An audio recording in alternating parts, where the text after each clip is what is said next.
To me, I can't imagine anything tougher or more terrifying Yeah. than The story you shared weaves together a deeply emotional moment in the Obama family's present, with the sweeping arc of Barack Obama's life, from childhood wounds to the pressures of the presidency and beyond. It blends heartbreak, history, identity, and resilience into one continuous narrative that reveals both the public figure and the private man behind the legacy. At its center is Michelle Obama's fictional breast cancer diagnosis and Barack's vulnerable public response, which becomes a gateway to exploring the complexities that shaped him long before he ever entered the White House. What emerges is not just a political chronicle, but a deeply human portrait of a man shaped by abandonment, ambition, love, loss, and the constant search to belong. Barack's public grief and Michelle's diagnosis. Barack Obama's emotional public statement about Michelle's cancer diagnosis becomes the catalyst for the central theme of vulnerability. His words are raw, trembling, and stripped of political polish, revealing a husband terrified of losing the woman who grounded him for more than 3 decades.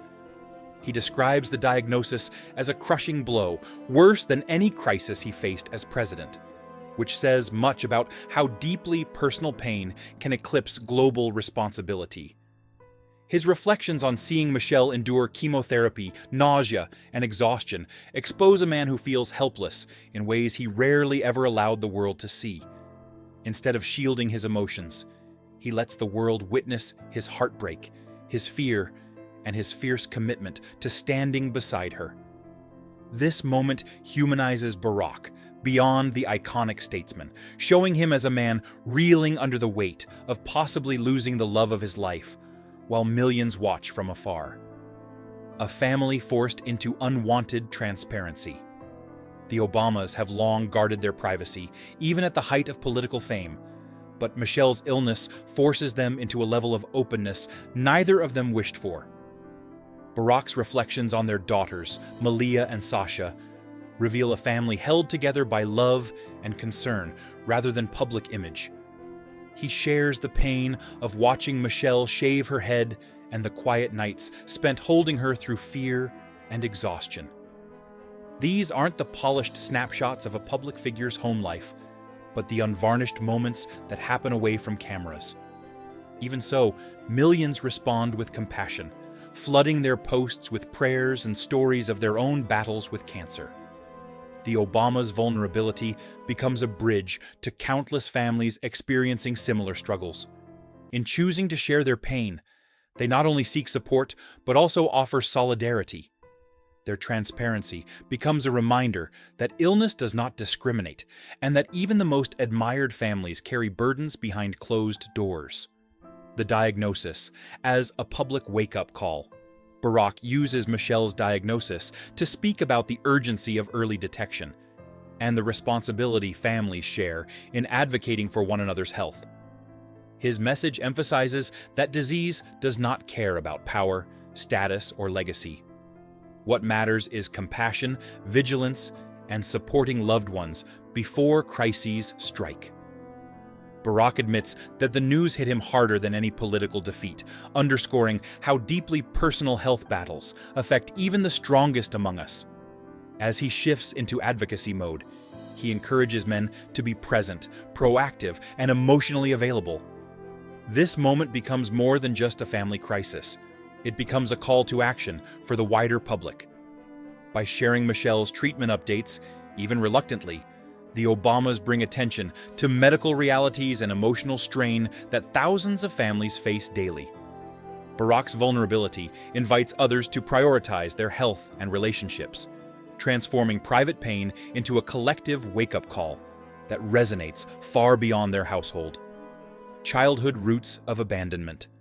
The narrative then travels back to Barack's early life, where the foundation of his emotional complexity was laid. His father's departure when he was only 2 years old created an unspoken wound, one that quietly shaped his identity and relationships for decades. Growing up mixed race in a world that didn't always know where to place him left Barack standing between cultures, races, and expectations. The stories his mother told him about his father gave him an image of greatness. Yet, knowing his father had chosen to leave created confusion and pain.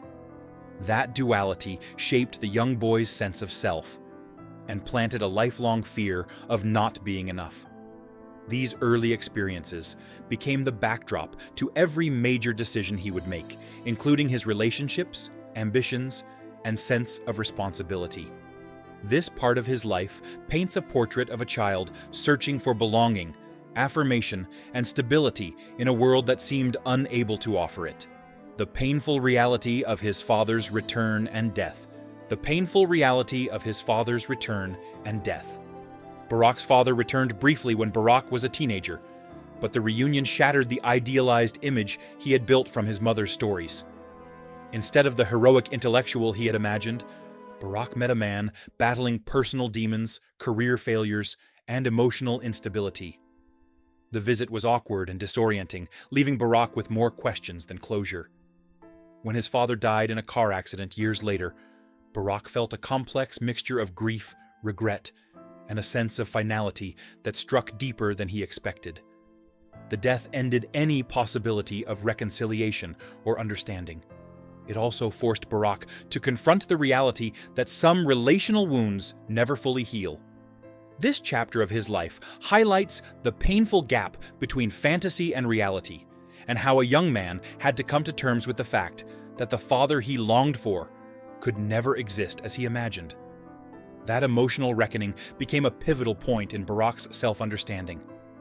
Purpose, isolation, and the beginnings of ambition. Barack's years at Occidental College and later Columbia University reveal a period of solitude and intense introspection. He lived modestly, often alone, spending long hours reading and wrestling with existential questions. He searched for purpose, trying to understand what kind of man he wanted to be and how he could contribute to a world full of inequity and struggle.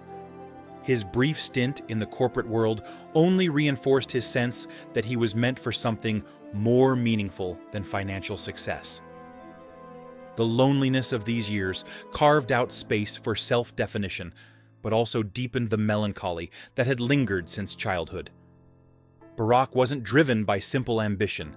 He was driven by a profound need to justify his existence, to matter, and to prove he was worthy of the sacrifices others made for him. This period laid the groundwork for the man who would later enter community work and ultimately politics with a mission bigger than himself. The rise in politics and the weight of expectations. Barack's early political career reflects both ambition and ethical complexity. His first campaigns taught him how ruthless politics could be, even when driven by good intentions. He made strategic decisions that raised questions among supporters, revealing the moral compromises often required in political life. His rapid rise, from the Illinois State Senate to the U.S. Senate to the presidency, brought extraordinary expectations. His 2004 Democratic National Convention speech catapulted him into the national spotlight, turning him into a symbol of hope and unity almost overnight. But this rise also intensified the pressure he already carried from childhood. He became not just a politician, but a cultural icon, a representative of racial progress, and a beacon for millions. The weight of that symbolism shaped his leadership style, often pushing him toward restraint, diplomacy, and careful rhetoric. His success became both a triumph and a burden, setting the stage for the challenges of his presidency. The heartbreaking realities of presidential leadership. Barack's presidency was defined by crises: economic collapse, wars, mass shootings, racial strife, and each one carried emotional weight far beyond policy decisions. The constant scrutiny intensified his natural inclination towards self-critique.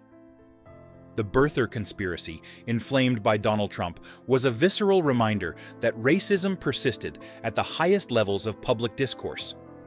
His push for healthcare reform drained him politically and personally, standing as a symbol of both victory and compromise. The failures to pass gun control legislation after tragedies like Sandy Hook left him devastated. Being the first black president meant he was expected to bridge racial divides he did not create. His experiences reveal the emotional cost of leadership and the internal battles of a man trying to uphold dignity while navigating hostility, disappointment, and impossible expectations. These years brought both historic achievements and profound frustrations, shaping Barack's post-presidential reflections with a mix of pride and sorrow.